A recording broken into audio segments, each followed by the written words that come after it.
My name is Ethan. Welcome to Creature Guide Live Daily News. Now let's into the news of the day. So, heading back to the Mesozoic era, from Sci News, giant dinosaur foot proclaimed largest ever discovered.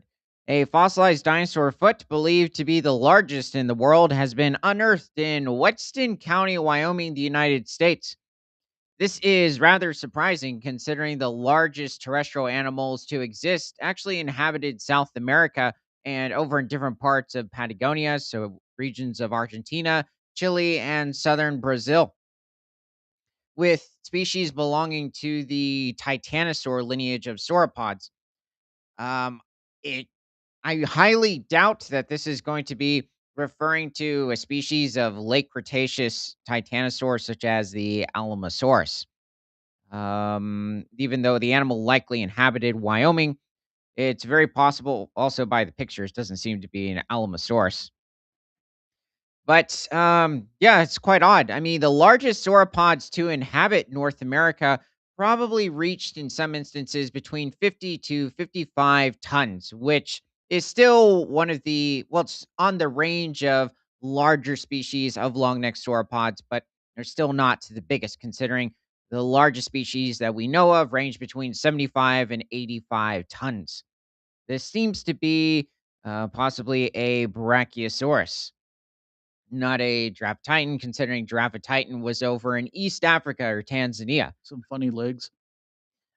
I'd say even for Brachiosaurus, yes, they are quite skinny.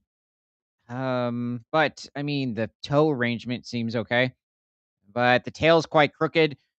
The core does seem very Brachiosaur like. It is a bit slanted. The neck, I think it could have maybe more muscle, but it's okay. And the face, luckily, it doesn't have too much of a projection towards the upper part of the skull, which tends to occur with many Brachiosaur models. The 39-inch wide or 1 meter foot, or almost 3 point, well, a little over, yeah, basically 3.3 feet, was excavated from the Upper Jurassic Morrison Formation by University of Kansas paleontologists in 1998. So this is definitely not necessarily a brand new discovery. Apparently, it was just, "Oh, they took it out." I'm actually quite shocked. Why wouldn't you just leave it? That tends to happen with many, at least larger, footprints of different species of dinosaurs. It's just, left to stay intact in the region. That's quite shocking. Now Wait a after minute, you're saying they don't take the feet out? well, definitely with different species of sauropods, even different theropod dinosaurs, they might make casts out of it or very, Wait, you're close talking about a foot or a footprint? a footprint. Does it say footprint or foot? I thought it was just referring to a footprint. Oh, it was a foot. Oops. Okay. Now, after detailed preparation and study, Rocky Mountain Dinosaur Resource Center researcher Anthony Maltese and co authors identified it as belonging to a dinosaur species very closely related to the long necked, long tailed sauropod Brachiosaurus. Wouldn't necessarily refer to Brachiosaurus as long tail. He did have a longer tail compared to other species of smaller dinosaurs, but on the sauropod aspect, it was relatively short. Sauropod? Geez, I said that. My bad to all of Dinosaurier sauropod. It was immediately apparent that this foot from or was from an extremely large animal, so the specimen was nicknamed Bigfoot, said Dr. Maltese, who was part of the original University of Kansas team in 1998. Somebody hated Land Before Time. The scientists used 3D scanning and detailed measurements to compare the specimen to feet from numerous dinosaur species. No, it's okay. I mean, it would make sense. Maybe if it was literally a hatchling, which it possibly has occurred with either fossilized feet, maybe individual sauropod hatchlings, or, fossilized feet of the small sauropods, and they might have named it Littlefoot. But it's also likely belonging to a brontosaurus. And we're talking about some large species related to Brachiosaur, so it's a bit of a mystery. Who else I guess we should bring on to here? Actually, let's bring up Giraffe Titan itself. So Giraffe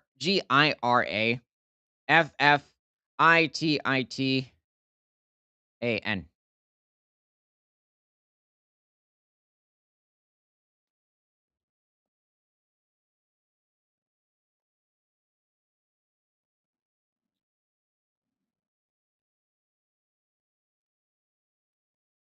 Well, looking, I guess, from the side and how tall the upper skull is, this probably could um, classify as a giraffe titan. They are giving it much more elongated legs and a bit more robust, obviously, from like the picture on the article. But Giraffe Titan was only slightly heavier than Brachiosaurus, maybe by about 1 to 2 tons, but still was considerably different when it came to different parts of its build. The skull being the very distinct region. If you're looking at Brachiosaurus, it's going to have a shorter upper part of the back of the skull. The teeth are even going to be slightly different. I'm wondering who specifically the smaller Diplodocids or what are these possibly like Rebeccasaurids towards the bottom? A very small species. I mean, this is probably somewhere around 25 to 30 feet in length. I'm guessing comparing to the 85-foot sauropod or pushing over 30 meters. Alexis Walden gave you a house. I, I don't know how to respond. I don't either. I don't know what it means. Let's see. But likely, I mean, when it came to the feeding behavior of these species, they're likely feeding on different species of conifers at the time, different types of redwoods, even sequoias that inhabited the late Jurassic. So this is around 152 million years ago. Pro Animator 23 said, yes, finally someone talks about dinosaurs. W Creature Guide. Well, I really appreciate that. Yeah, let me know what your favorite species of dinosaur is. If it's species sauropod, theropod, or you can stick in a prehistoric mammal or marine reptile. But yeah, this is a mystery. I am going to figure out later who specifically this could be. This is likely not a younger giraffe titan. Usually, like with every species of dinosaur, you might have certain physical features that are different from the adults when it comes to like horn structures, like with what we see in the different species of pachycephalosaurs, ceratopsians, or when referring to the pachycephalosaurs and margocephalians. But when it comes to their stature, it's nearly the same. So I find this. This is why I think it's a completely different species of dinosaur. The neck's different. Pro Animator said Spinosaurus. Which one? Yeah, there was a new species of Spinosaurus discovered in the past couple of months. It is much smaller compared to Spinosaurus aegypticus, however. It does seem to possibly have coexisted at around the same time, but probably gave Spinosaurus aegypticus a wide berth or plenty of space. Okay, now who could these um ornithomimid looking creatures be? Maybe they're earlier relatives of the ornithomimid lineage, like very primitive predecessors. So likely certain species of omnivorous theropod, but they still have a very like distinct morphology. But I would say that the Giraffatitan is in this instance, first of all, has a very tall skull, even by Giraffatitan standards. They're definitely giving it more weight and at least muscle, but still quite even along the legs. It could also be that maybe it's a bit of a taller specimen, but even then, when looking at the upper forelimbs, the upper thighs, or along the femur region, or the upper humerus, there's definitely that added bulk in those regions. So it seems to be, I'd say, more realistic. It does also have a bit of a graceful sort of a walking stance to it. The overall background with the conifers, I think it looks pretty good. It's likely there might have been an African species of Allosaurus that might have hunted the Giraffatitan. Also, with the different species of even megalosaurs, like possibly Torvosaurs in Africa, which I do not know whether or not we have true or a full or partial intact specimen of a Torvosaur species from late Jurassic Africa, or it's just fragmentary. But it's possible there were allosaurs in the region, but a different species from what we see over in Europe and North America. I mean, same with the Torvosaurs. It's a bit of a question also with even ceratosaurs in the region, but they likely would have hunted smaller Giraffatitan individuals. So it seems to be that the Brachiosaur lineage would continue until the mid Cretaceous, around 100 million years ago. You would have different species of Brachiosaur roaming different parts of even North America, likely would continue for a short time over in Africa. And the Titanosaurs are also starting to increase in variety. You also would have had different species of Diplodocids, but to also confirm, if I didn't mention, the Giraffatitan was a herbivore, just feeding on different species of conifers. It is not going after meat.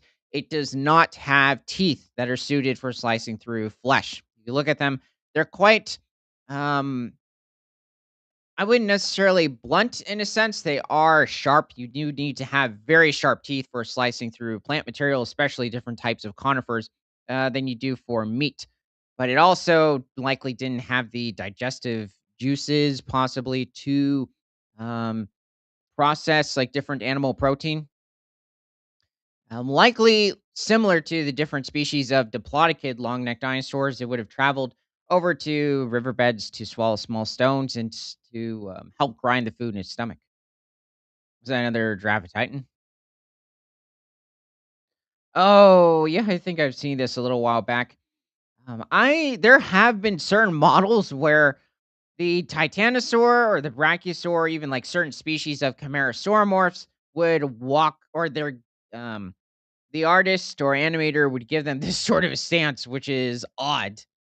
It's not even necessarily giraffe-like. Like it's almost horizontal to an extent, and very likely their necks would have stood pretty much upright or quite vertical in stature.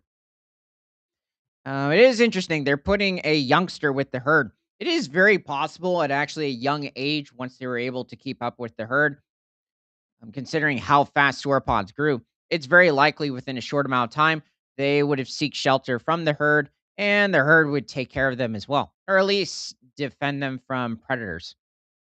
Besides that, they were pretty self-sufficient when it came to feeding.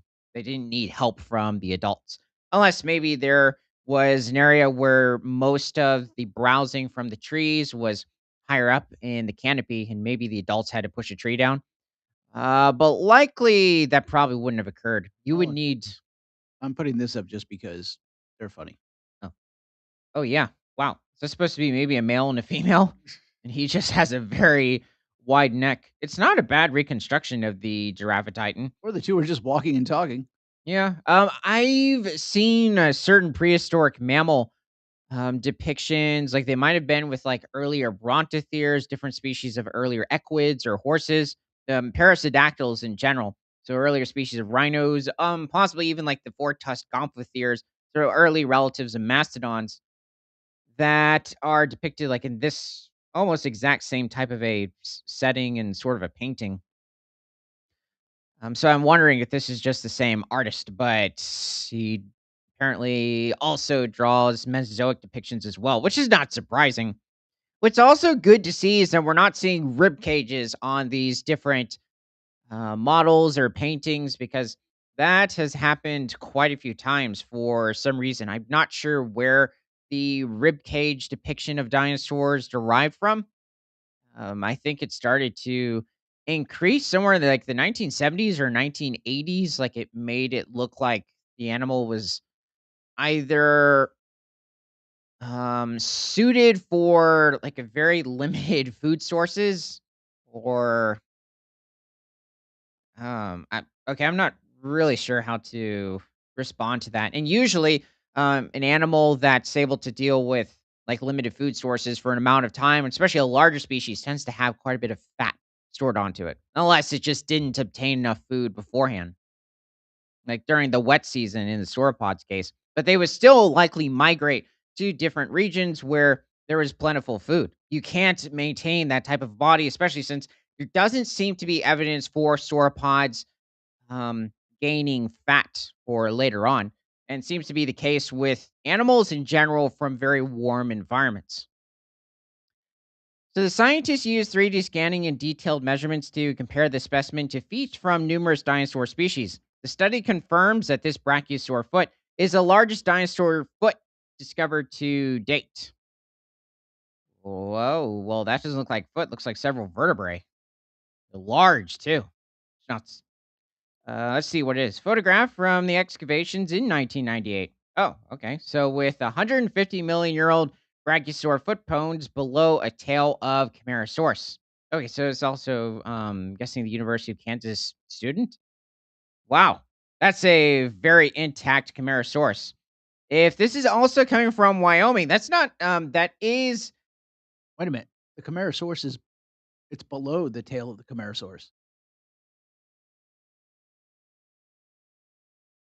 the foot. Yeah, it says right here, Oh, below a tail. of a Is the foot Camarasaurus, where which the means it's not part of the Camarasaurus. yeah, so is the foot where the ruler is? I don't know. It's now I'm pointing it out. Oh, well, I mean, it's still a very intact Camarasaurus specimen, at least what we can see of it. Camarasaurus is very, it's well, it is abundant over in Wyoming. During the Morrison Formation cuts through a decent portion of the state. There are tracks and other incomplete skeletons from Australia and Argentina that seem to be from even bigger animals. Uh,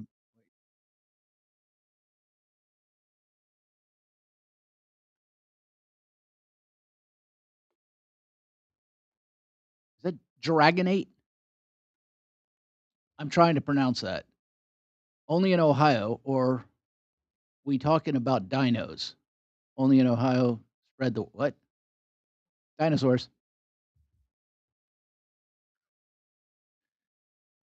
Well, welcome aboard, Theropod.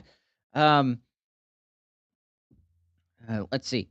So, but those gigantic skeletons were found without the feet, said Dr. Emmanuel Schulp, a paleontologist at the American Museum of Natural History, the Universidad Nova de Lisboa, and the Museo da Lorraine. Let's see. There are quite large species of sauropods later on into the Mesozoic, especially the early Cretaceous, between 110 and 130 million years ago, roaming different parts of Australia. Argentina, definitely, as you head into the early and the mid Cretaceous, pushing to as late as 95 million years ago. You have the larger species of titanosaurs. Larger species of titanosaurs also in Australia, but also members of Spondyli. Not so much the brachiosaurs or really even the diplodocids. They're not very common in the region, or I'd say they're rare. And I'm trying to think. Chimerasauromorphs might pop up in Australia. So this beast was clearly one of the biggest that ever walked in North America. The study also shows that brachiosaurs inhabited a huge area from eastern Utah to northwestern Wyoming. That is not a very large area. That's if you're just taking into account the greater Yellowstone ecosystem, which is only about 21,000 square miles. Now, it doesn't intake all of even like the edge of western Wyoming, but that might be what somewhere around Hmm. Maybe 80. Well, the question is like where specifically in eastern Utah is this occurring? It's definitely south, I'm guessing, of the like Ashley National Forest or the Uintah Wasatch National Forest. It might be adjacent to like Dinosaur National Monument in eastern Utah and western Colorado. Were there dinosaurs found in Ohio? I believe so. Smaller remains, but it's not hitting me where those specific fossil basins or geological formations would be. I'd say we find in some cases a bit more Cenozoic era life. I do think, though, in some regions we find trilobites, but that's much smaller arthropod lineage of animals. Not closely related to dinosaurs, reptiles, amphibians, mammals. Um, yeah, I will double check to see what we have discovered in that state. Okay, so we're here. So let's bring up then. Was it has Bactrosaurus?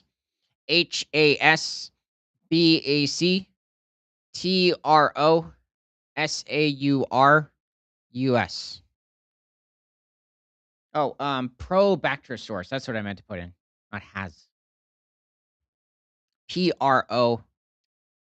Um. Okay, I can spell that. Okay. So he's a pro in evolution.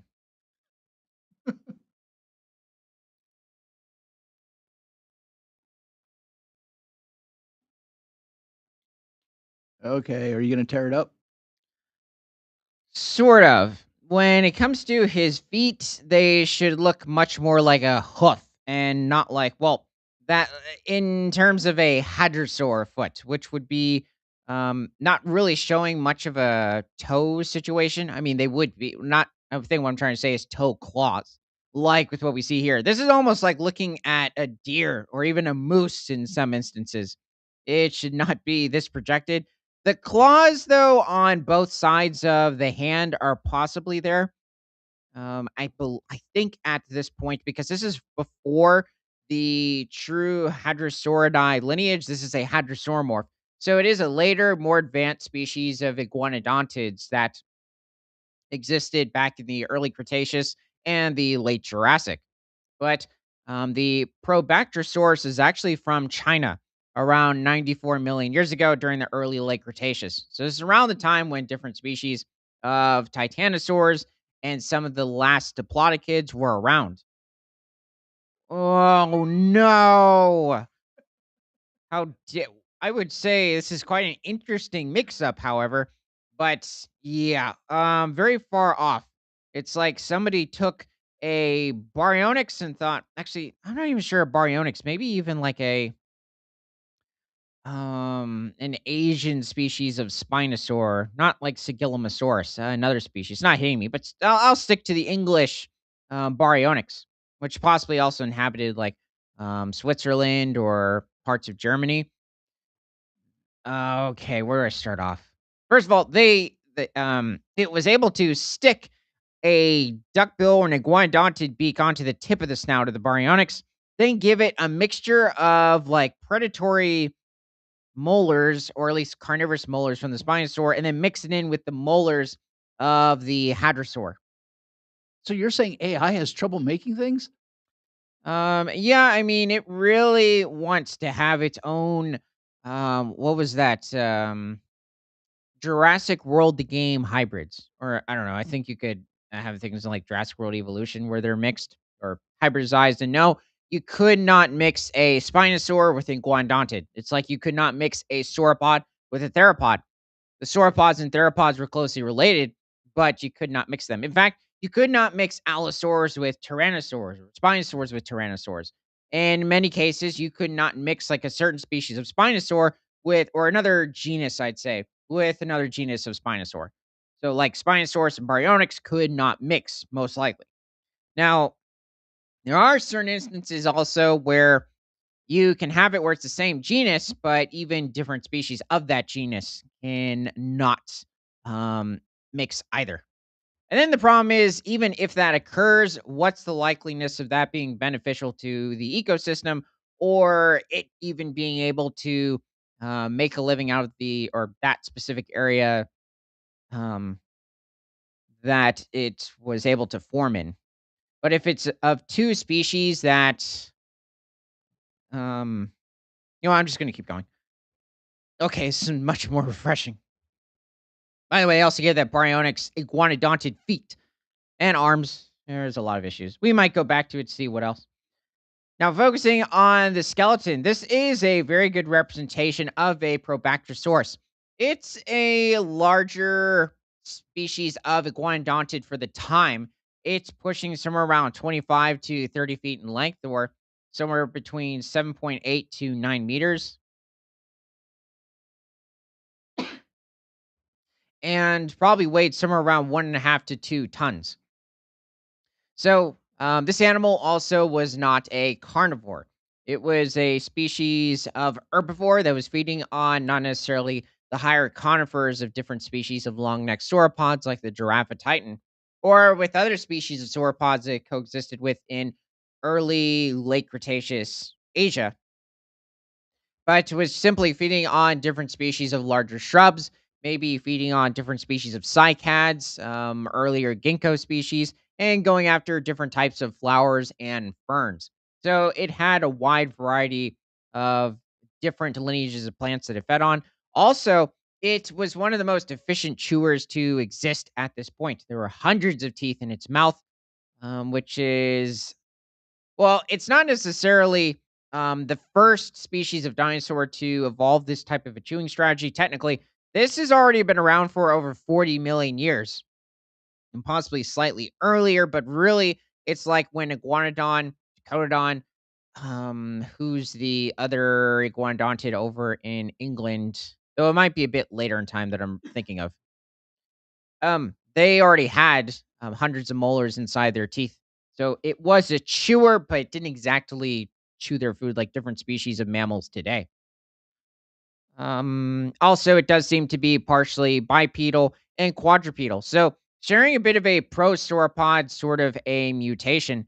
And though being quite distantly related to the Triassic and early Jurassic prosauropods. Is there like a muscled, skinned picture of this creature? I'm wondering who's specifically behind him. I don't think that's the same species. But then the others, I just see a couple of sauropods. That might be a Parasaurolophus on a piece of stone in the background. Oh, there's somebody over here. There's a little Nodosaur, I think, in front of him.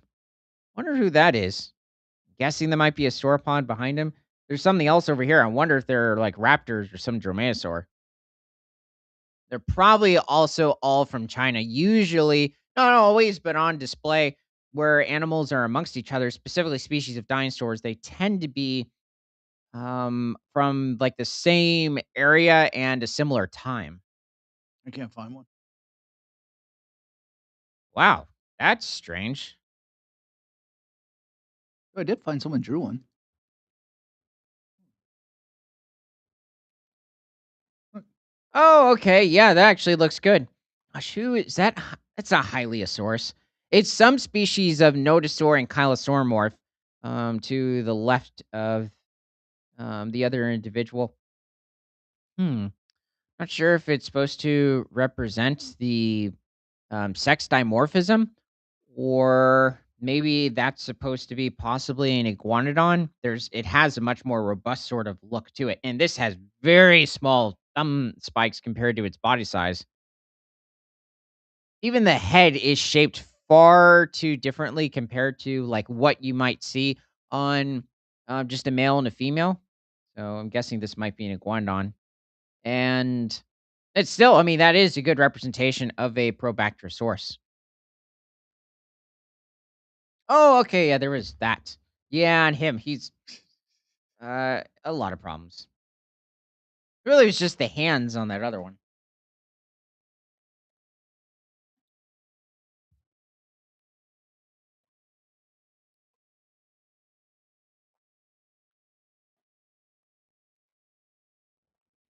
Okay, where were we? So this mysterious brachiosaur foot. This is surprising. Many other sauropod dinosaurs seem to have inhabited smaller areas during that time. Maybe it's referring to Australia, but this is back in the late Jurassic. It was a bit larger in overall landmass. Oh, what? The brachiosaur foot is described in a paper published today in the journal Peer J. How dare you? Oh, we didn't even see a picture of it. Okay, well, into the comments and tell me your opinions on this mystery. All right, let's head over to another part of the Mesozoic. So, from Sci News, new dinosaur species discovered in Australia. Weewarrasaurus popeni. Yeah, that sounds Australian.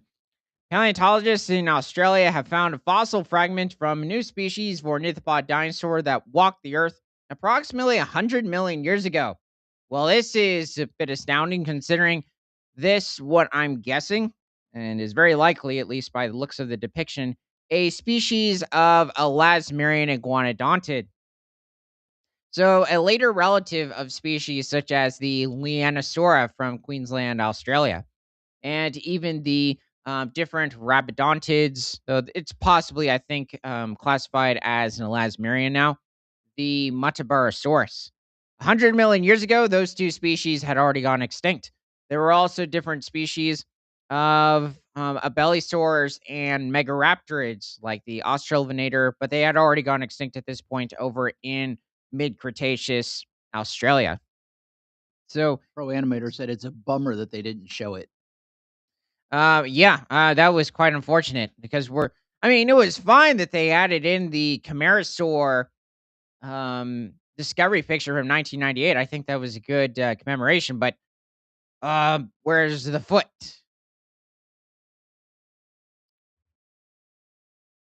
I do. This animal likely isn't very large, considering most of the species were probably not much more than 8 feet in length. They're pushing like around 2.5 meters.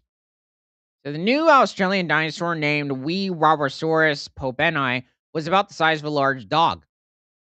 Well, I mean, certain dog breeds can weigh over 200 pounds, so that's not necessarily a small species of elasmerian. Well, um, this group of elasmerians, but certainly likely are pushing like around 90 kilograms. The ancient creature was an ornithopod dinosaur, part of a group of small plant-eating species that moved around on two legs and that were particularly abundant on the Cretaceous floodplains of eastern Australia. We do find a wide range of different species of sauropods, like the Australotitan, the Australosaurus. In fact, see what else? Oh, also different species of belly sores from Australia. We also find different marine deposits, large species of pliosaurs, like different marine reptiles, such as the Chronosaurus. Many also new types of pterosaurs that evolved a bit earlier into the Cretaceous. A fragment of the jawbone of Weewarrasaurus popeni was found deep in an underground mine at the Weewarra locality close to the Grawin Glengari opal fields, approximately 25 miles or 40 kilometers southwest of Lightning Ridge, central northern New South Wales. Okay, let's bring up a another large species of dinosaur, the Diamantinosaurus. Diamantinosaurus. OS Wait, is it Dimenotosaurus? could be sauropod. Okay, it's spelled both damn ways.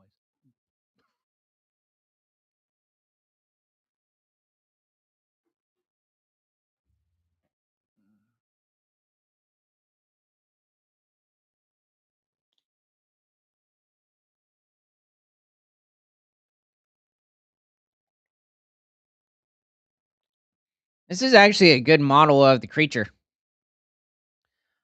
This is either a member of the Somphospondyliid lineage of sauropod dinosaurs, or it's a larger species of Camarasauromorph, so a relative of the Camarasaurus over in late Jurassic Wyoming. Well, Colorado, Utah. Yeah, this is a bit of I think a more accurate sort of a look. Oh, this is, wow, 2009? Of the Dimantinosaurus, it likely had a much longer neck compared to its body size, like in the former picture. Even this is a better representation. Looks almost like a bit more Titanosaur like, but it does have some spondylid features, so almost like that of the Diplodocids, but much more heavily built. So it was likely feeding on different species of conifers, might have even occasionally gone after different species of ginkgos. Probably, feeding on over 2,500 pounds of food a day or pushing well over, um, maybe 1,300 kilograms.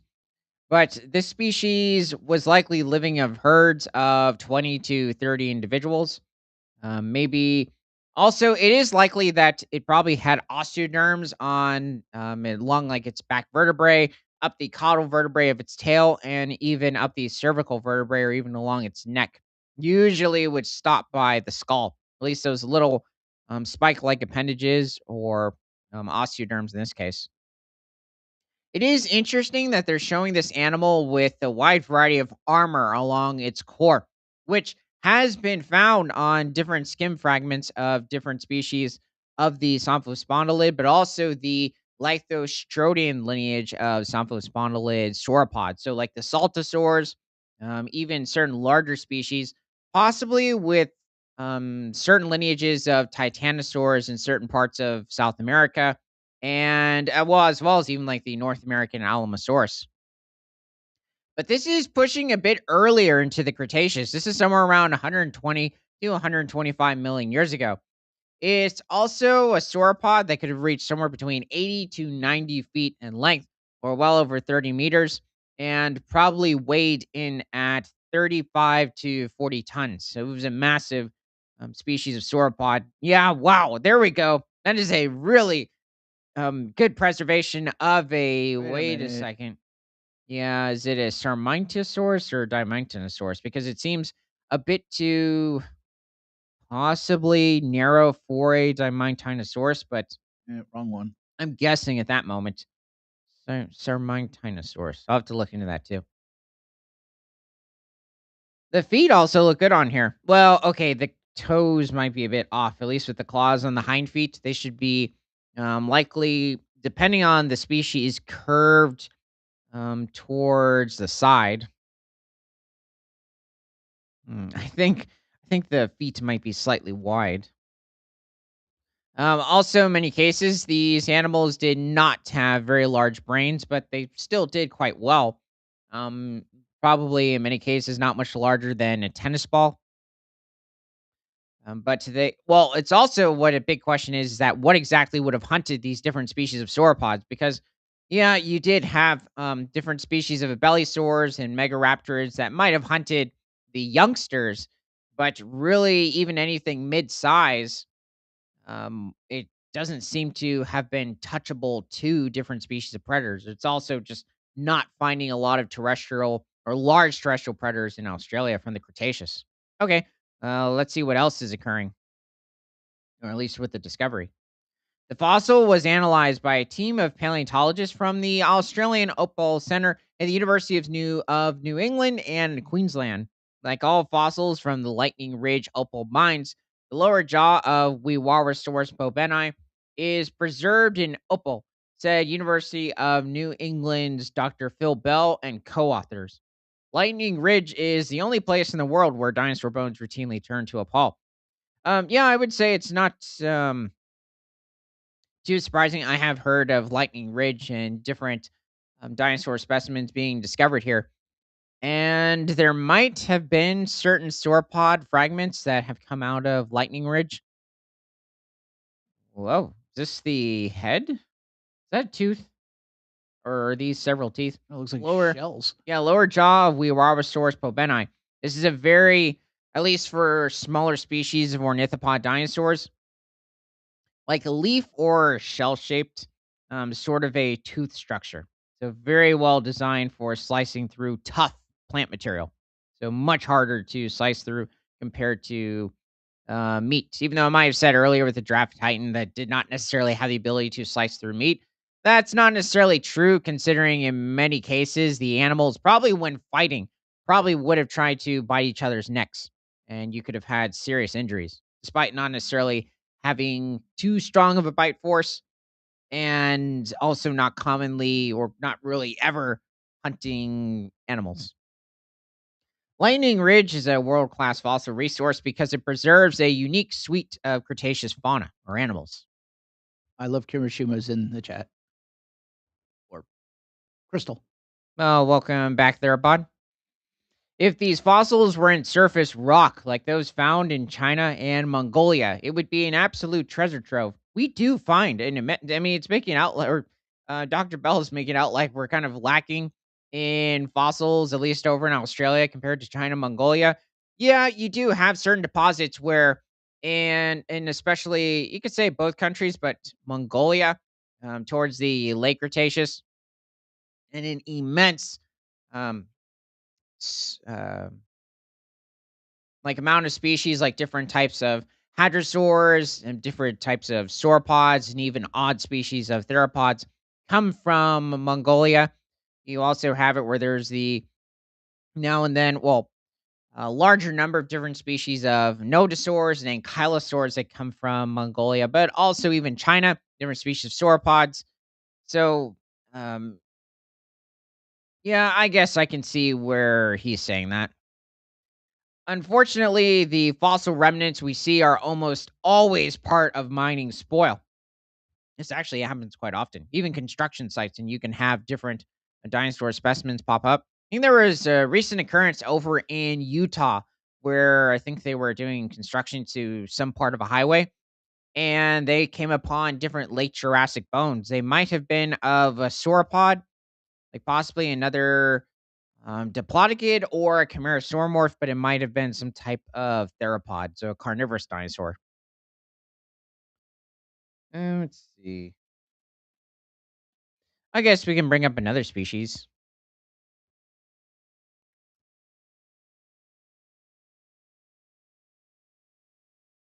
Lophostrophius. So Lophostro.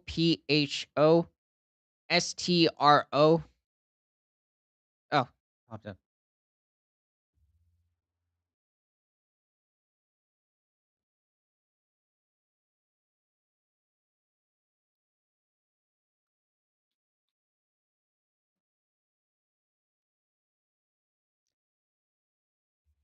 Oh, here you go.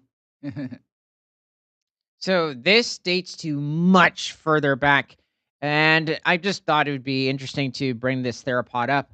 Not in Australia. It is not from Asia. It is over in Europe and specifically Germany over 205 million years ago during the late Triassic period. But So isn't he this is supposed to have a crest?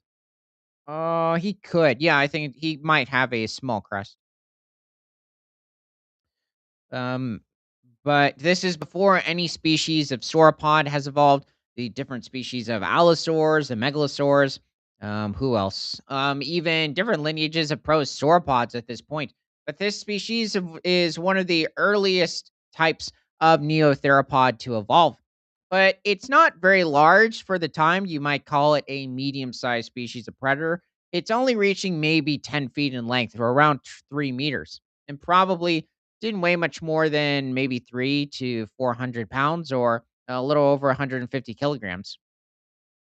So it was likely hunting smaller prosauropod species or even youngsters of larger members of the Plateosaurinae. It likely, in some cases, had competition with larger species of theropods, such as maybe Leliansternus, but I believe Leliansternus was not inhabiting this part of Europe, even though much of Pangea was connected at this part in the Triassic.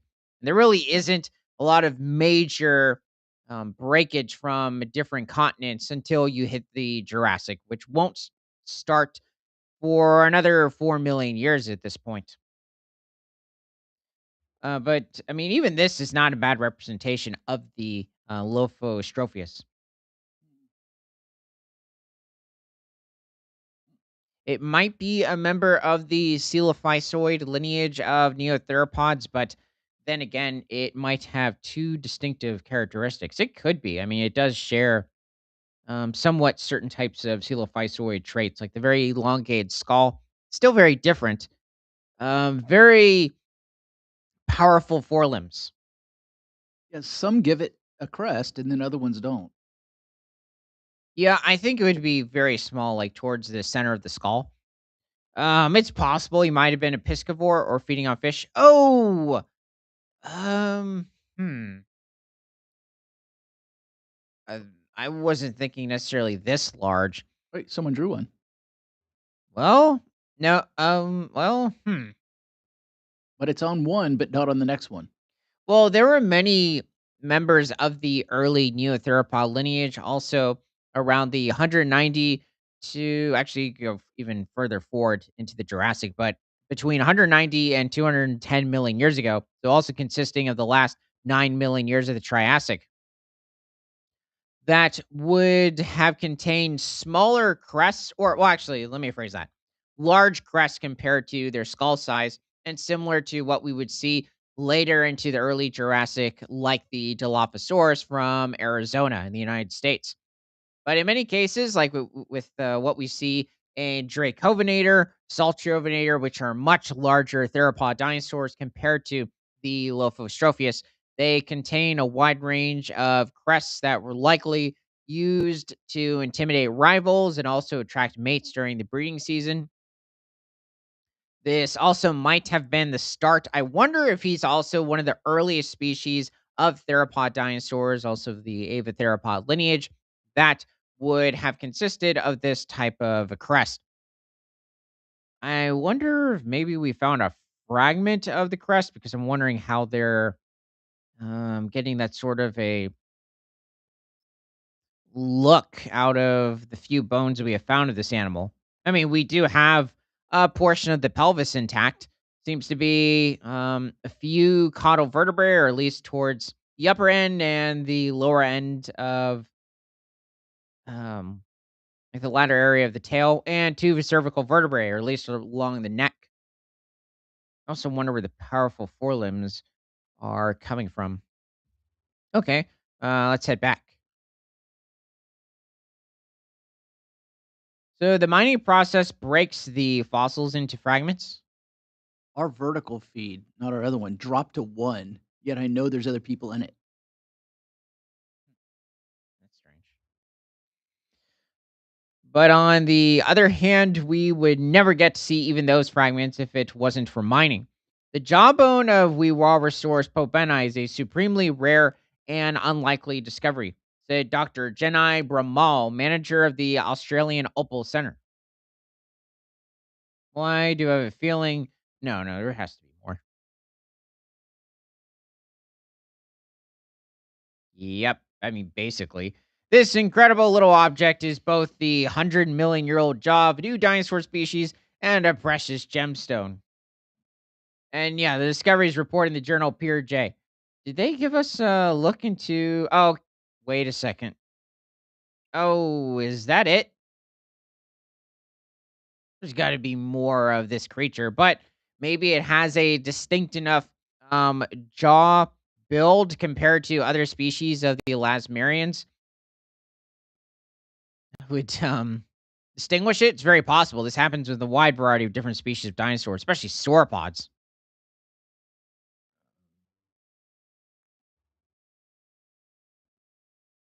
There's another large creature we could possibly bring up. Yeah. Whoa, that's a really interesting representation. Wow. And what's also interesting is that they're adding feathers. They're also giving it a carnivorous hunting lifestyle. But they also did this with it. Something majorly changed, and it's no way. A dromaeosaur from that tooth arrangement? Even for youngsters, it would have a very similar serrated tooth look to like adult dromaeosaurs. No way. This is somebody else. In fact, I don't even believe we have evidence for dromaeosaurs or raptors inhabiting different parts of Australia ever during the Mesozoic. Antarctica, not Australia. The reason I say that is for much of the Mesozoic, Australia was connected to Antarctica. I'm trying to find anything else. And later in time, you had the Imperator inhabit the region or the continent. But that wasn't It until says like this is, hold on. 70, 75 million years ago, later in the Cretaceous. Okay, this says baby. So that's what they're making it look like. Hmm.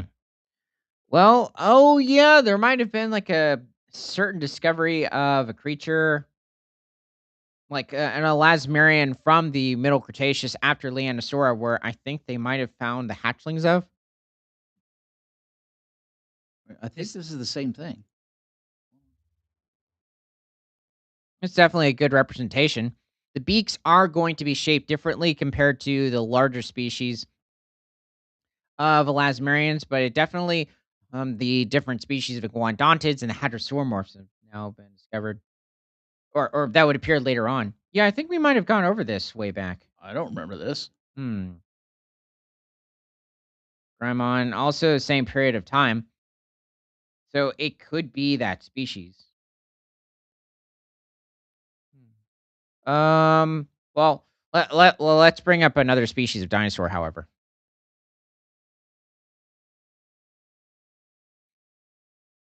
The Andesaurus. So Andesaurus.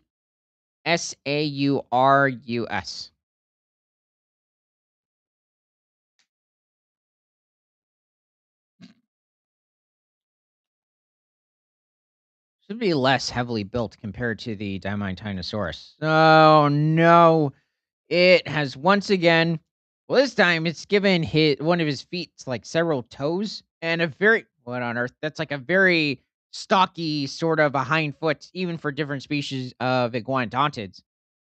Also very serrated teeth on the skull. It almost has like a walking with dinosaur, sort of an allosaur, like animatronic build for the skull. Yeah, it's definitely not him.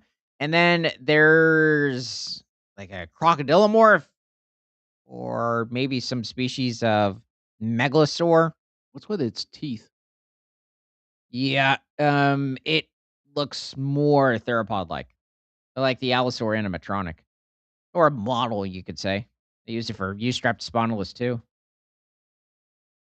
Oh, wait, here's a how old is this? Almost like the Ballad of Big Owl sort of animatronic. How long ago was this thing discovered? Um, 1970s or 1980s at least, but it could have been further back. This is okay. I'd say it's a better representation of the Andesaurus. So this is a species of sauropod, possibly a chimerasauromorph coming in from South America. I believe it was maybe reaching somewhere around 50 to 60 feet in length, or pushing between 15 to around 17 or 18 meters, and probably weighed in at around 15 to 20 tons. So it was a medium sized species of sauropod.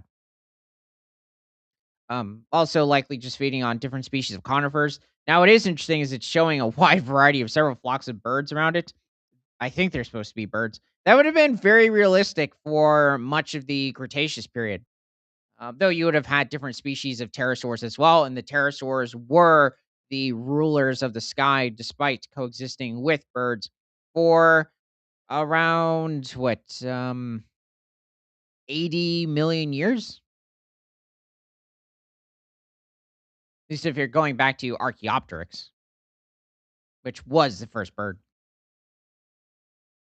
Um, yeah, I mean, I think the either the core is a little short, like maybe the belly should be further down, or um, hmm, maybe it's just something off with the tail. Besides that, it's really not a bad model. Doesn't seem to be a new representation either. I'm guessing he's not very common. Yeah, that's okay. Oh, wait a minute. I wish they would have put their whole thing up. Oh yeah, they're even adding armor to this animal. Okay, now I'm wondering if he's a Somphosphondylid. He's not a Titanosaur. But they're giving him that armored look of like the different species of Saltosaurus, such as Saltosaurus itself. Really, the armor would be focused around the upper core of the animal. There might have been certain species, but I could be thinking of a Nodosaur or a species of Ankylosaur, where it's actually quite heavily armored, or many smaller, round, flat osteoderms surrounding the upper shoulder area, or even towards the upper femur or the thigh bone. Not really even extending towards the bottom or the back of the neck. But I mean, it's still a good representation, though I think he's a bit skinny. He almost has a bit of like a Shunosaurus sort of a look to him, especially around his neck and his skull area, which is a species of dinosaur from China over 178 million years ago. Oh, whoa, okay. This is I do like this representation. He might be a bit thin though, and he's definitely not hydrating because it's a very wrinkled core area, but it could also be somewhat replicating like greater one-horned rhinos of today, and that what looks like somewhat wrinkled skin is actually to help regulate body temperature. It might have been the same thing for a sauropod, and definitely would have helped considering we're talking about animals that weighed over 40 tons in certain instances, and having the ability to quickly lose heat or dissipate heat would be very beneficial. Okay.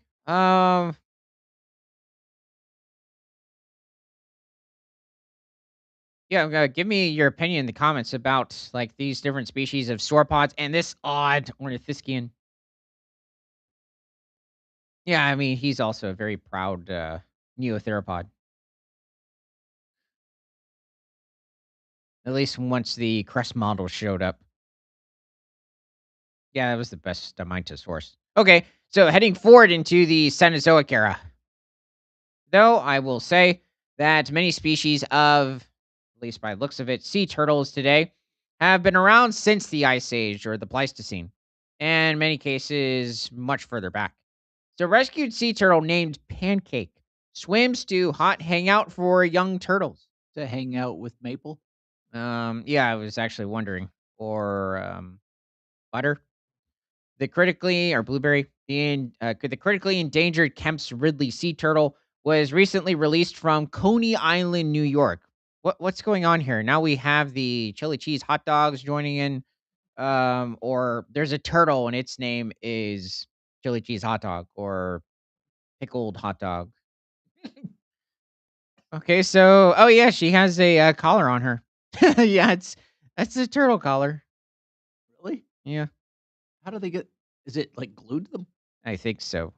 And then shortly at some point it just dissipates. Sure, okay. After about 2 weeks back in the open ocean, Pancake the sea turtle is moving right along. The critically endangered Kemp's Ridley sea turtle, Lepidocallis kempi, was released back into the Atlantic Ocean from New York's Coney Island on July 23rd, following 7 months of rehabilitation. According to the Atlantic Marine Conservation Society, Pancake was recently, oh yeah, where's Waffle? Was recently spotted in the South Shore Estuary Reserve bays off of Long Island. These protected bays provide juvenile Kemp's Ridley sea turtles with critical food and shelter, making them an ideal place for young turtles to forage and grow. The turtle has also explored the waters further south off of Sandy Hook, New Jersey.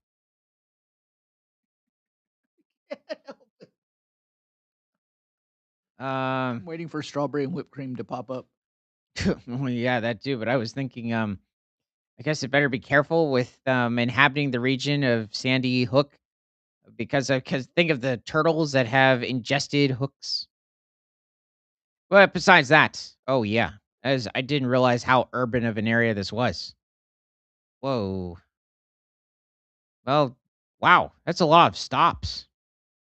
Pancake Kemp's Ridley Sea Turtle released at New York Aquarium July 23rd, 2026. Last location on August 4th, 2026. So this was recent. Wow. So she's been hanging out over here.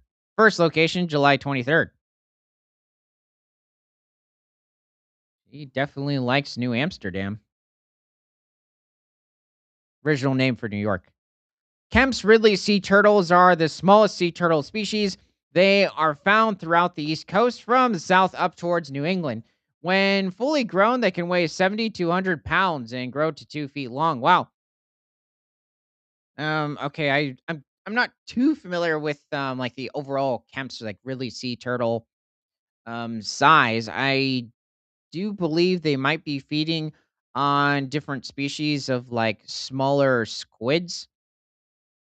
Um but wow, that is tiny. I mean, this is pushing somewhere between 30 to 40 kilograms and not much more than maybe zero point 0.7 meters.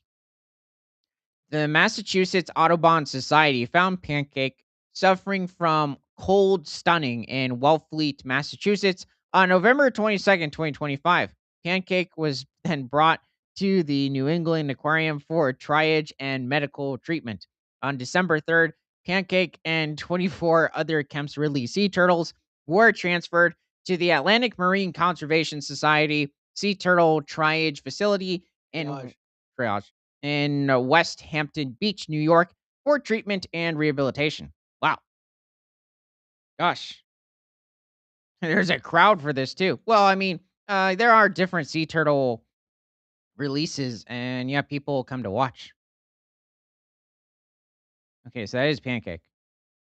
On July 23rd, an excited crowd gathered on the beach next to the Coney Island boardwalk to watch Pancake's release.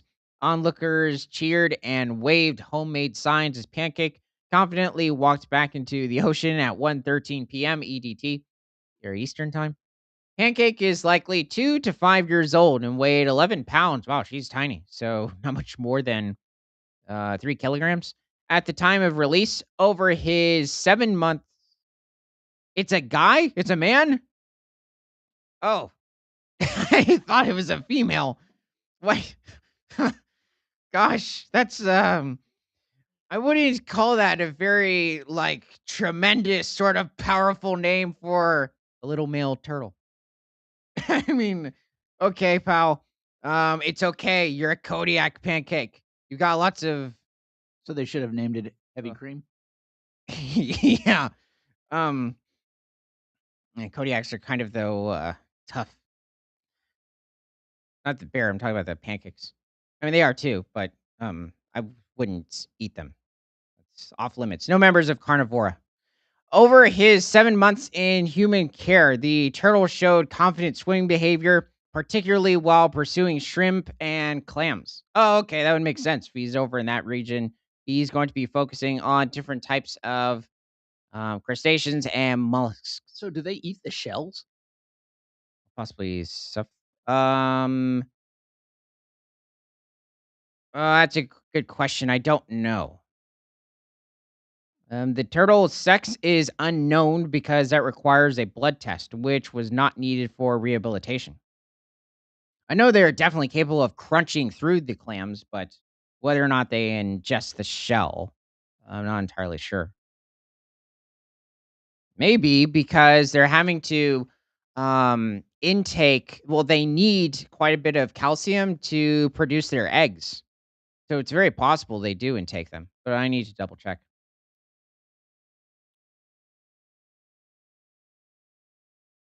Wait a second. They just said that the turtle's sex is unknown. What? Oh, come on. What? Hmm. Okay.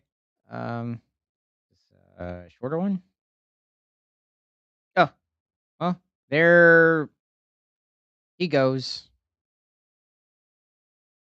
Kind of looks like an animatronic. With an antenna. He's looking at everybody with the cameras going, I'm just gonna lay down. When you all leave, I'll keep going. Yeah, it seems to be. Okay. Definitely on quite a mission, but seems to be a little confused. But I think it's normal for turtles to take a bit of a short pause between strides. Well, I guess every like 8 strides. Okay. So to another part of the world in the Cenozoic from goodgoodgood.co. Trail cameras capture rare footage of elusive leopard species dubbed the ghost of the forest. Oh, well, it seems we have some clouded leopard somewhere. I'm guessing somewhere in Southeast Asia. A recent study of Sunda clouded leopards includes rare footage of the highly elusive species. So this is not a close relative of the mainland clouded leopard. I believe this is actually a bit more closely related to the tiger, which is quite astounding. Considering I believe they're both of the same genus, and they have been around since the Ice Age. It is interesting when any books, sometimes even documentaries or other people in general will mention the different species of animals that are relics of the Ice Age, and it's usually musk oxen, which are virtually 900-pound goats or weighing in at a little over 450 kilograms.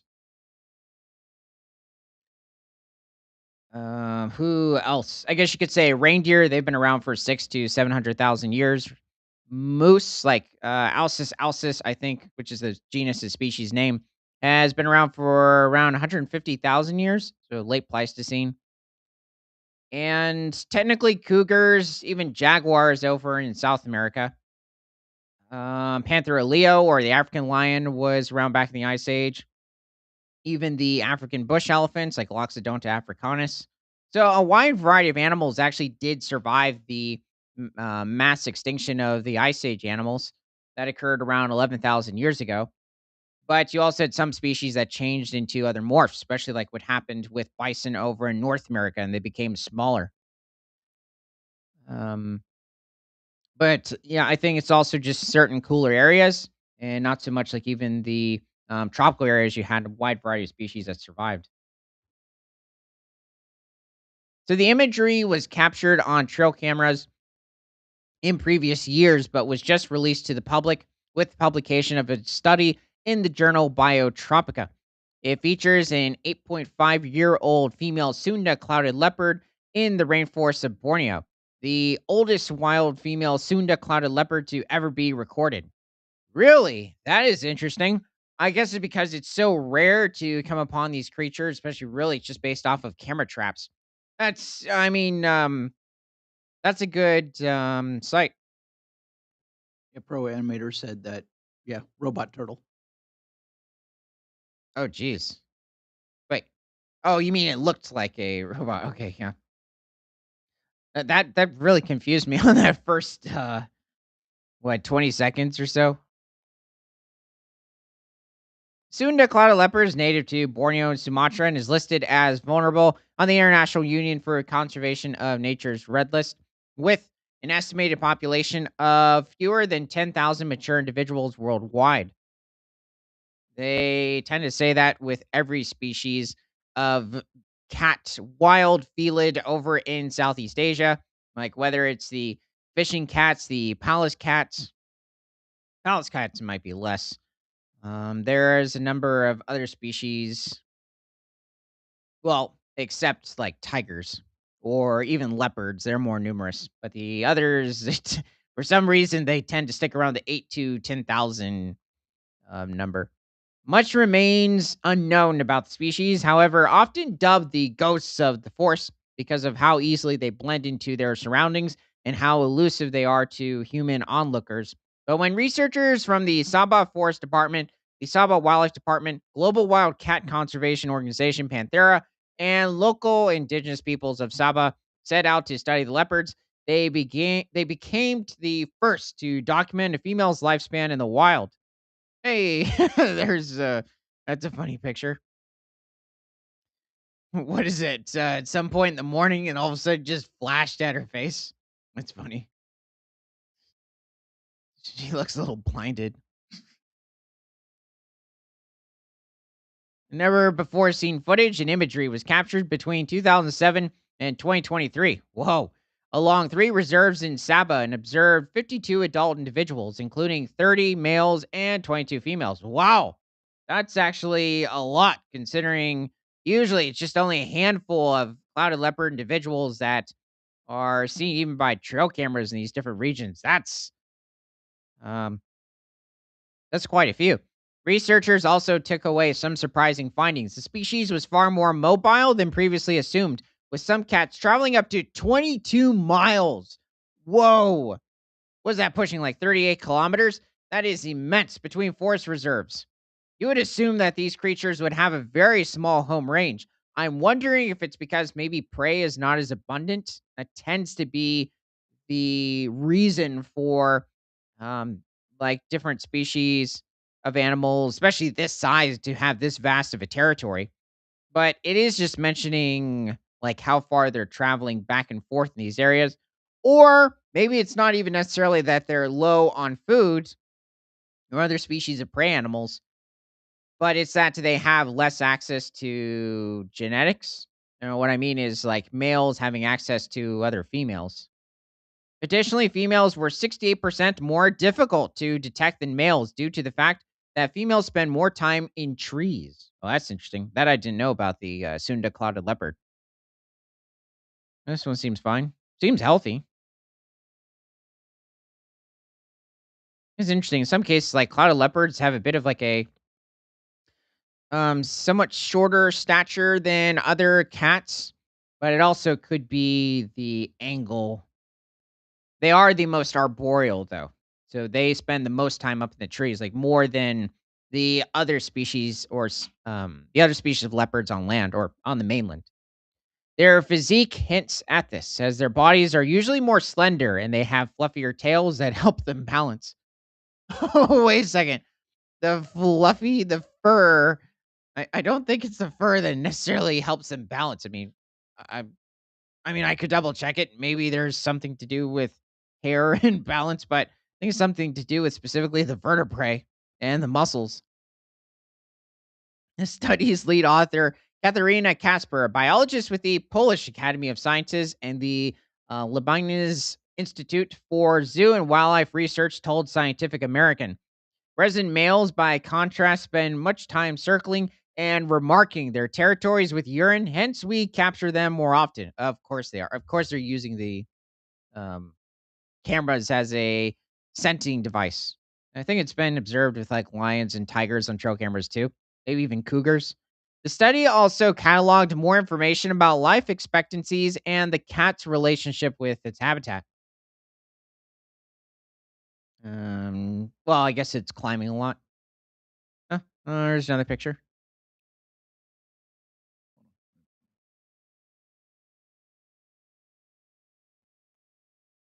Kind of wondering if it's looking or watching for different species of monkeys or maybe birds in the area. It definitely blends in well. Yeah, oh yeah, like with the dead leaf litter. I Yeah, can see its face, but the rest of it blends into the background. yeah, I think the Sunda clouded leopard is slightly smaller than the mainland clouded leopard, like reaching somewhere around 30 to 40 pounds. Mainland clouded leopard species reaches somewhere around 50 to 55 pounds, or for this species, around like 25 kilograms. And no, wait a second. I think it would be like 15 to 16 kilograms. The other species may be pushing about 20 kilograms. Let's see. Is there anything else? Oh, so with the Sunda clouded leopard population on the decline, largely due to deforestation, illegal hunting, and habitat fragmentation, Casper said this new research will be foundational to guiding future conservation efforts for the species. So the question is, which one is it? Well, what it said, it's probably all of it. You have also the major palm oil plantations, that have been a huge issue in the past the past 2 to 3 decades. Also like orangutans in the area, even elephants and the tigers. So yeah, I'd say all 3. Also like traditional medicine when it comes to hunting the animal. So ultimately, refined life history estimates form a necessary foundation for assessing the population status of the Sunda clouded leopard, currently classified as vulnerable. Vulnerable? That's like right under stable. Or what is it? No, no, no, wait a second. I think it's under threatened. I would have this thing on like endangered at least, or possibly critically endangered, considering we have no idea what the population is. Vulnerable. It's like, it'll be fine. Threatened is basically like a little, oh, I think we should be concerned about it, but it's okay. Even though I know I said that about vulnerable, but it's not much more. It's really once you get to endangered and critically endangered, and then there's a lot of concern. And obviously there's stable or least concern, which in many cases for certain species of animals with lower populations doesn't make sense either. Oh, cool. There's some trail camera footage. So it seems to be excited about some scent. I don't think it's its own. It's smelling itself. So someone popped up in its territory. Well, that was fast. Huh? It's interesting. It almost has like a snow leopard sort of a movement to it, but still very different. It's not meant for the rugged, in some cases, treeless mountain terrain that the snow leopard inhabits, but also depends on the snow leopard population. Okay, so we're going to give everyone a minute to put anything into the comments. What? Oh, right. Hold on a second. Well, actually, for a little bit, we have a little bit more. Let's stick up some other Discoveries. Okay. So from SmithsonianMag.com, spinal deformities in saber-toothed cat fossils reveal how the now extinct felines may have spent their final days. Researchers studied saber-toothed cat vertebrae found in the La Brea tar pits in Los Angeles. They identified a surprisingly high number of deformations, including signs of spinal nerve tumors, hinting at a dwindling population suffering the consequences of inbreeding. Really? That's interesting considering we have found thousands, well, I'd say hundreds of saber-toothed cats over in Los Angeles. Thousands would be referring to like dire wolves. Maybe it hit the thousand, around thousand count, but definitely in the hundreds. But inbreeding, I just find that quite shocking. Maybe at some point in the La Brea Ice Age ecosystem in California, this might have occurred and there was like a genetic bottleneck. Let's see. That's a Smilodon fatalis skull.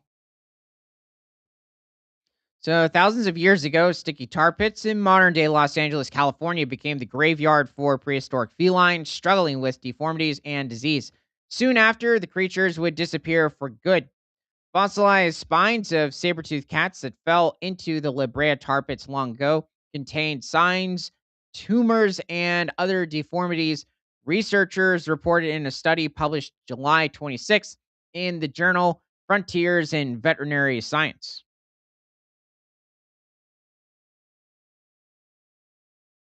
Yeah, I mean, this is strange. This isn't usually talked about with Smilodon coming in from Los Angeles.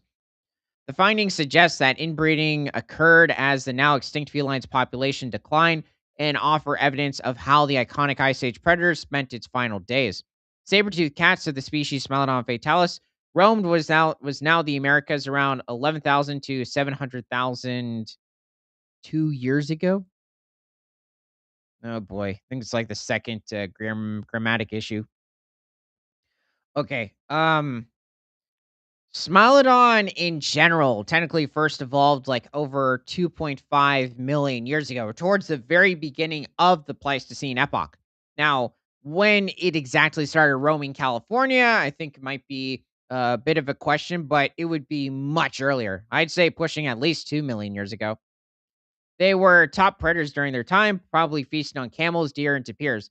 They were one of the top predators. You also had hyenas in the region. You had wolves, the short-faced bears like Arctodus simus. You had you had cougars in the region, but they wouldn't occur until much later in time. Like even brown bears and black bears would evolve. Trying to think of who else. You had certain points when even ground sloths, well, would occasionally be omnivorous, but seems to be with South American species like Megatherium. You had larger species of American cheetahs and earlier relatives of cougars roaming the area too. Oh, I guess we should maybe bring somebody up. Um, let's see. I guess maybe bring on Smilodon gracilis. Smilodon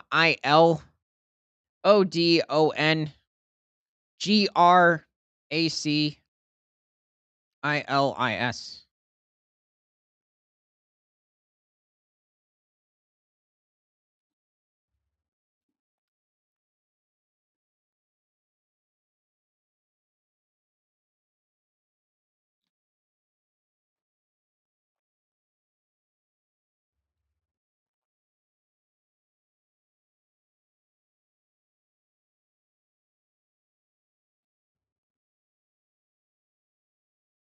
This is a harder one.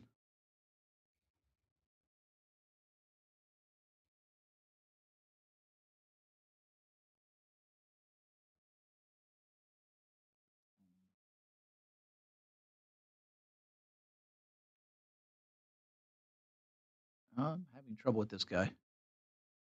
Huh. Okay. We can just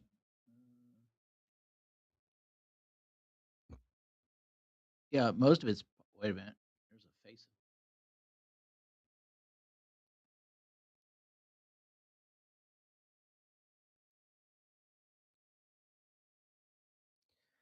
I mean, it could be. I mean, it could represent Smilodon gracilis, but gracilis was much smaller compared to Smilodon fatalis.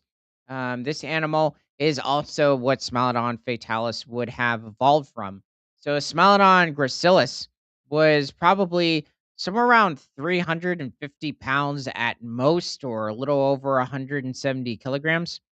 Well, this is making it out like it's inhabiting, I think, some part of South America. So this would be like Smilodon populator. But Smilodon gracilis might have had slightly shorter canines compared to its skull, and also they might have been slightly wider compared to Smilodon fatalis. But it was likely hunting smaller species of ground sloth over in the eastern and central United States. So different parts of Florida, it is it's quite abundant when it comes to specimens that have been discovered over in the state of Florida. Okay, this isn't real clear, but he's smaller. Yeah, this could represent possibly like Texas. Well, wait a second. Smell gracilis terror birds. They would not have coexisted with each other. These birds would have already gone extinct by the time, or the forest rocket lineage, the Smilodon genus would have evolved. Maybe with Macarius, they might still have existed, but even then. Pro Animator says, "Great show, he's out." All right. Well, thanks, Theropod. See you later. Let's see. Yeah, Titanus had already gone extinct much earlier beforehand. There were different species of Ice Age horses, glyptodonts, or the larger relatives of modern day armadillos existing over in Pleistocene, Florida. Well, even different parts of the eastern United States in general, Alabama, Arkansas, over into like central United States, like Texas, even Oklahoma. But I believe Smilodon fatalis has also been found in different parts of the eastern United States. Like, I think it's even been discovered over in Florida too. Smilodon populator was restricted to South America. Yeah, it's mostly popular that keeps coming up, and then some. It's just says Smilodon. Yeah, it's okay. Just, I mean, it's likely going to be very close in build. The felines were also competing with fellow carnivores like dire wolves, the prehistoric canines made famous by the no, the de-extinction company Colossal Biosciences attempt to resurrect them. You know, what they did was they just added, I don't know, maybe it seemed to be minor mutations or characteristics to a couple of gray wolves. You cannot bring Inoscion back to life, which was the genus of wolf, which was the dire wolf back in the Ice Age. It also wasn't much larger than large individuals of gray wolves or of Canis lupus today. Yeah, that was it. In fact, study co-author and veterinary surgeon Hugo Schmokel had originally traveled to the La Brea Tar Pits and Museum to investigate joint diseases in dire wolves, report Science News Jake Fuller. But then he spotted signs of disease in the vertebrae of the large cats. As a spine surgeon for dogs and cats, I was immediately interested and went back twice to La Brea. Schmokel of IVC Evidentiae Veterinary Academy in Sweden tells the outlet. Oh, whoops. I thought that was an Asian name. Okay, that's Germanic. Okay, so Schmokel and colleagues examined 3,722 vertebrae from at least 849 saber-toothed cats housed at the museum. Whoa, wow. Oh, that's a lot. I mean, it's not too surprising. Now, the question is how many from just one skeleton are is a certain number of the vertebrae. So is Schmoko related to Schmeagol from Lord of the Rings? Yeah, very far off. They're one of the most common large mammals found in the gooey, bubbling asphalt there, second to dire wolves. CT scans revealed a significant number of developmental abnormalities in the feline spines. The team identified 32 vertebrae with arches that hadn't completely developed, 48 block vertebrae where bones had fused together, and 226 transitional vertebrae hadn't formed correctly. Whoa, wow. There's a lot of issues going on with these Smilodon. I mean, it's fascinating to see, but yeah, that is a problem. I'm wondering how old these Smilodon are. That's what's interesting. I'm surprised that they haven't brought up yet. Oh, okay. I was off on how many Smilodon have been discovered, saying there's been over 2,000 saber-toothed cats. Most of those would be Smilodon fatalis coming from here. Okay. I think that's interesting. I thought there were more dire wolves. Perhaps most notably, three vertebrae from different individuals contained enlarged holes that allow nerves and blood vessels to thread through them. The holes' sizes and smooth remodeled surfaces hint that the cats had spinal nerve tumors. Yeesh. Okay, we got to go on to another animal. It's too much like infected Smilodon. Let's bring up the Columbian mammoth. The Mammothus columbi. Maybe Mammuthus.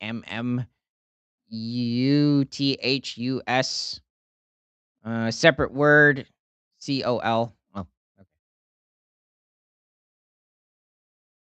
It's just sad to.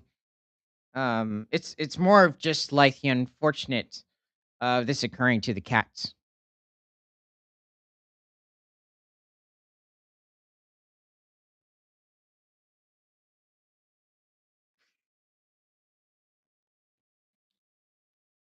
Wow, I haven't seen this. This is actually a pretty good depiction of a Columbian mammoth. What's interesting is this is one of the furriest Columbian mammoth reconstructions I've ever seen. They're usually almost naked, or you see like little bits of fur. Maybe there's that bit of like a hair tuft towards the top of their skull. It's almost like it's supposed to represent a northern population of Columbian mammoths, which is very possible. They might have been quite furry, like their steppe mammoth and woolly mammoth ancestors, maybe even consisting of more fat compared to Columbian mammoth populations further south. This is also another interesting one. They're depicting a female with a broken tusk, which is very possible. Um, yeah, it's not a bad look. Oh yeah, this is a good representation. This could be like in some part of Idaho or Colorado or maybe even Oregon would be a better probably state to represent like this sort of a hilly mountainous terrain. And I guess being on like the edges of different mammoth steppes. But Columbian mammoths are found from the La Brea tar pits in Los Angeles. They've also have been found in other areas of California, Oregon, different areas of Texas, possibly certain other specimens coming in from the eastern United States.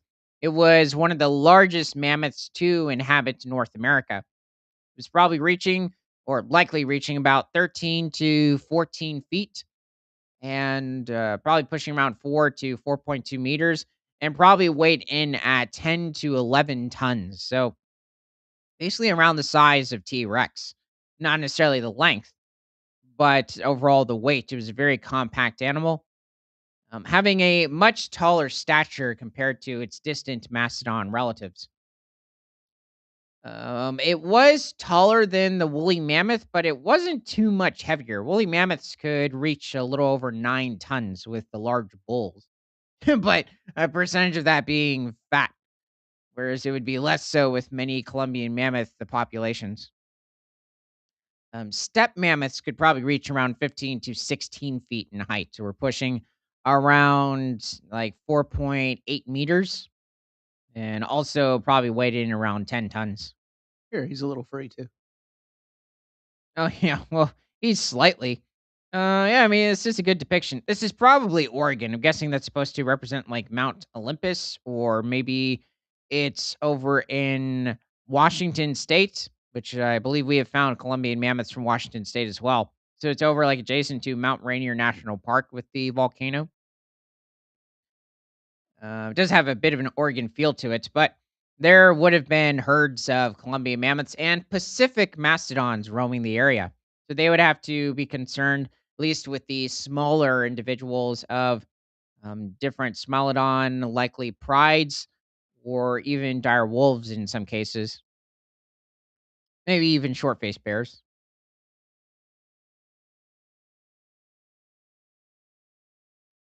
He's very furry. You've also found tusks from Columbian mammoths that could reach over 16 feet in length. They're pushing nearly 5 meters. So these tumors are exceedingly rare in modern animals, including humans. In our species, for example, They occur because of certain genetic mutations, and doctors usually diagnose up to 0.38 cases for every 100,000 individuals. The study's results suggests a much greater prevalence among saber-toothed cats at La Brea. They may have had a prevalence of 353 spinal nerve tumors for every 100,000 individuals. The researchers estimate. Wow.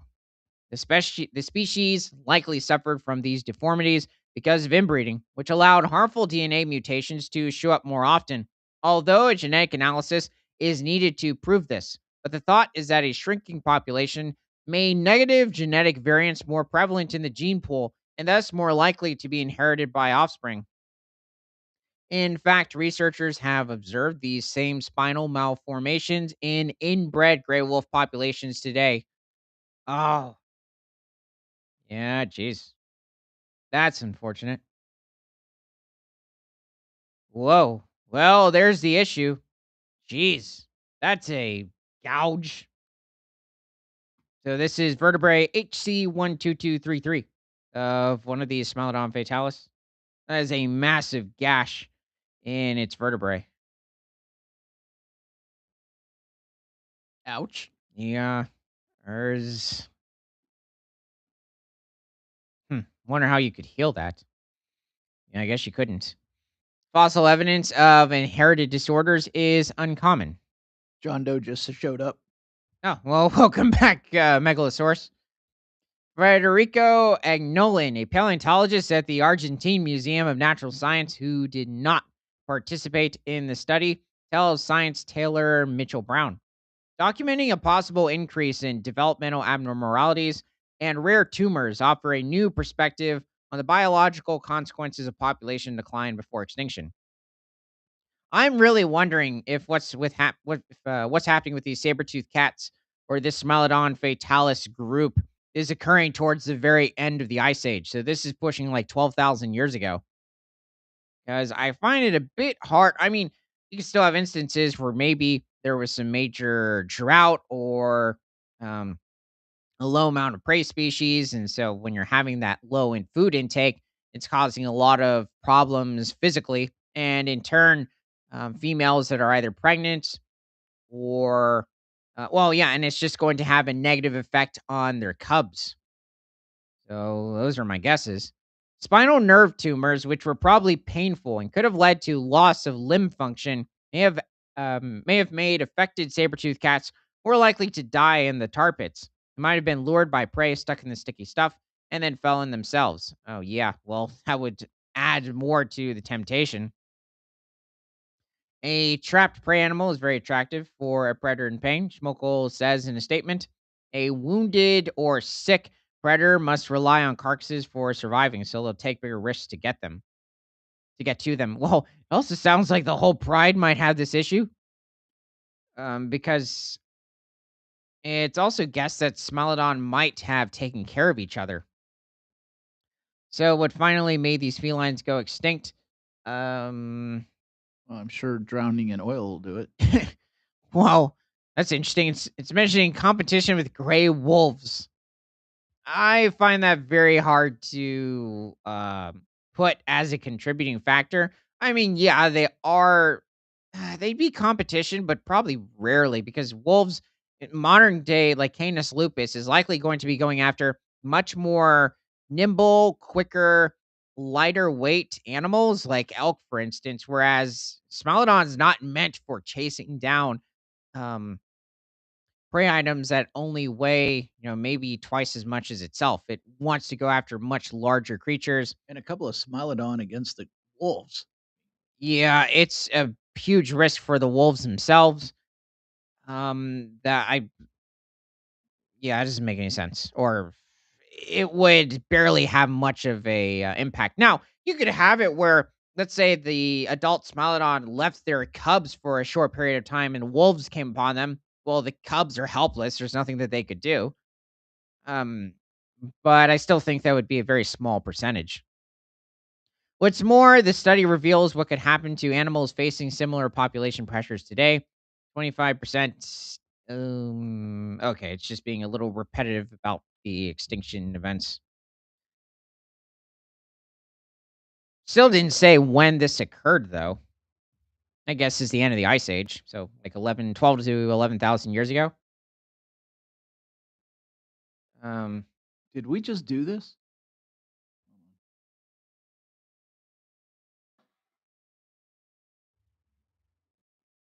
Never mind. I picked an identical article to you. The clouded leopard. oh, well, okay. So we're going to give everybody a minute to put any comments into the chat.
John Doe said, I think it would be amazing to get a crossover with Jared Miller.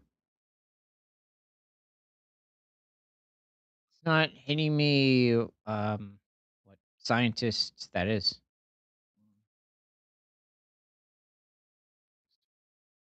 he at the American Museum of Natural History?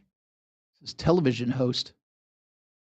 Animal expert Jared Miller loses control of reindeer. I don't think I'm familiar with him. Zoologist, media host. Wait a second. Hold on a second. Jared Miller. Is he by chance from the UK? Hold on. Where's this thing at? I think it's somebody else though.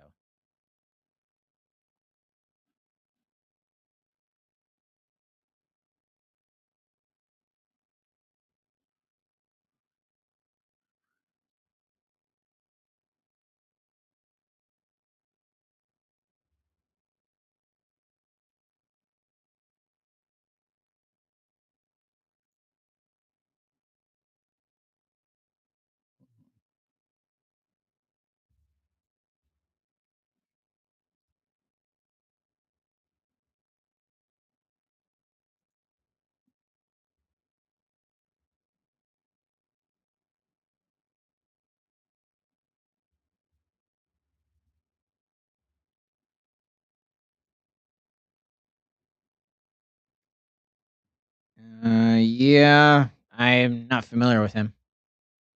Nope. He's from New York. Yeah. Hmm.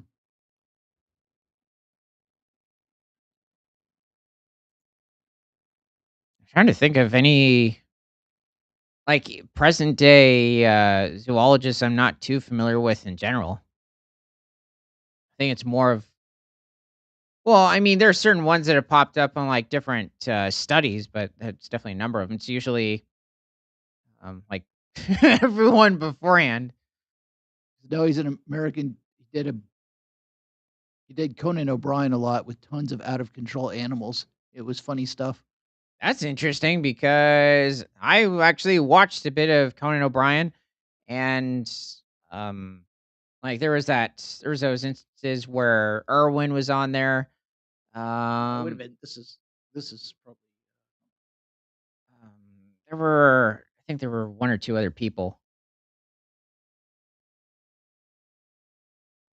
But yeah, I'm not sure. And today now he has a podcast.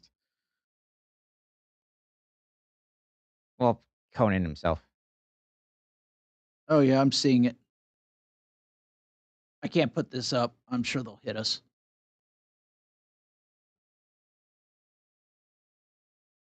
Huh.